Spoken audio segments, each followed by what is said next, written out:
ভালো লাগছে না, কাজ করতে ভালো লাগে না, হতাশ হতাশ লাগে, সারাক্ষণ কেমন জানি লাগে, কিছুই ভালো লাগে না, অশান্তি লাগে, কষ্ট লাগে, জীবনের গতি ঠিক নেই। মূল কারণ হচ্ছে এটা, আপনার জীবনের গতি ঠিক নেই। আর জীবনের গতি যখন ঠিক থাকবে না, তখন আপনি কোনো কাজ করে শান্তি পাবেন না, কোনো কিছু করতে ভালো লাগবে না। সো প্রথমেই আপনাকে আপনার জীবনের গতিটাকে ঠিক করতে হবে।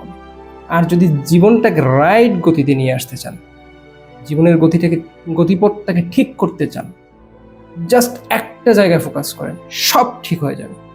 জাস্ট একটা জায়গা, রিপিট ইট, সেটা হচ্ছে আল্লাহর দিকে ফিরে আসেন। আল্লাহর দিকে ফিরে আসেন, আল্লাহ সন্তুষ্টির জন্য প্রত্যেকটা কাজ করেন। যাই করবেন তাতেই আল্লাহ সন্তুষ্টি খুঁজবেন, যে আমার আল্লাহ সন্তুষ্ট হচ্ছে কিনা। এই একটা গতিপথ যদি আপনি ঠিকঠাক করে ফেলেন, তাহলে আপনি সাকসেস। আপনার সব গতি ঠিক হয়ে যাবে, সব কিছু ঠিক হয়ে যাবে ইনশাআল্লাহ।